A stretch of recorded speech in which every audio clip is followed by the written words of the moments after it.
দেখুন এখানে আজকে আমি বাসন্তী পোলাওয়ের জন্য চাল নিয়েছি গোবিন্দভোগের 500।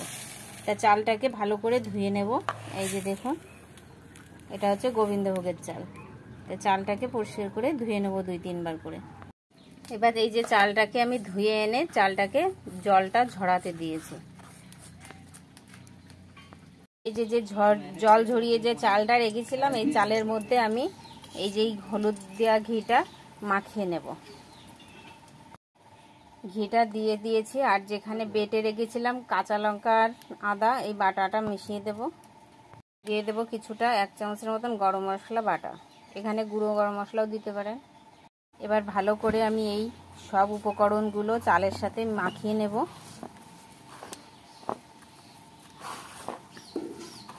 চালটা কিন্তু ভালোই ঝরঝরে হয়ে গেছে। এবার আমি যে কড়াইতে বসাবো সেই কড়াইতে আমি দিয়ে দেবো তেল বলছি ঘি, এখানে আপনারা তেলও দিতে পারেন। আমি 1 চামচের মতন ঘি দিলাম। ঘিটা গরম হয়ে গেছে, দিয়ে দেবো 2টো তেজপাতা, দিয়ে দেবো এলাচ, দারচিনি, লবঙ্গ আর এটা জায়ত্রী ফুল, এটা দিয়ে দিচ্ছি। এবার এগুলো দিয়ে একটু ভাজা ভাজা করে নেব। এইগুলো ভাজা ভাজা হয়ে গেছে, দিয়ে দেবো কিছুটা কিছুটা কাজু বাদাম দিয়ে এইভাবে ভাজা ভাজা করে নেব। দিয়ে দেবো কিশমিশ, এইগুলোকে আমি এর সাথে ভেজে নেব। ঘির সাথে সব এই কাজু কিশমিশগুলোকে আমার ভেজে নেওয়া হয়ে গেছে। ঠিক এই পর্যায়ে আমি মিশিয়ে রাখা পোলাওয়ের চালটা দিয়ে দিচ্ছি। চালগুলোকে একটু ভাজা ভাজা করে নেব।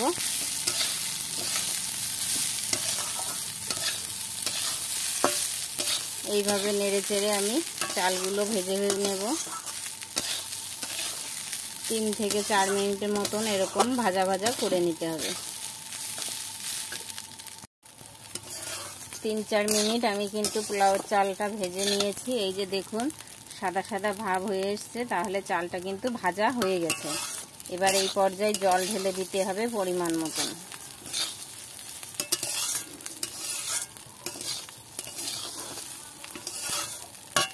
এখানে আমি গরম জল দিচ্ছি।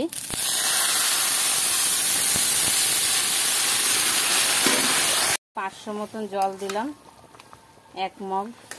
তো এবার দিয়ে এটাকে আমি ঢাকা দিয়ে দেবো। এখানে কিন্তু আপনারা ঠান্ডা জলও ব্যবহার করতে পারেন, আমি গরম জলটাই দিলাম।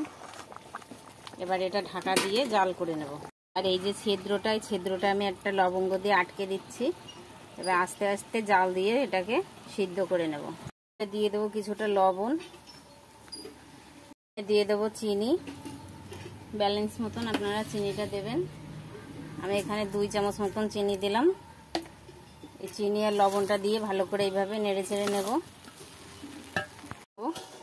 একটু দম হোক। ঢাকনাটা তুলে নিয়েছি।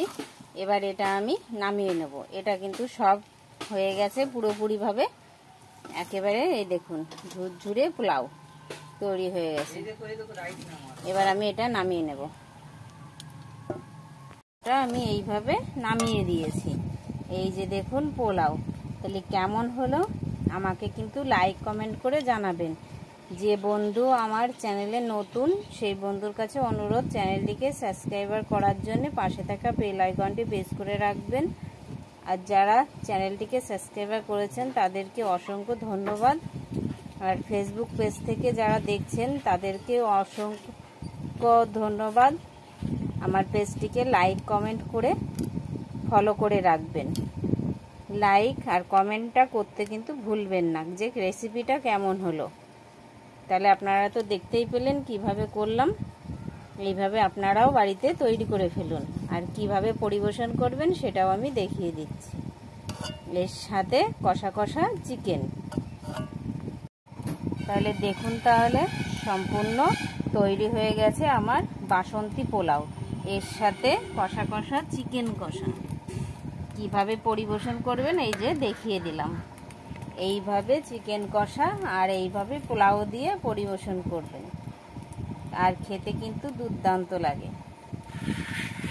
তাহলে কেমন হলো আমাকে অবশ্যই জানাবেন। আর চ্যানেলটিকে সাবস্ক্রাইব করতে যেন ভুলবেন না, আর একটা লাইক করতেও ভুলবেন না।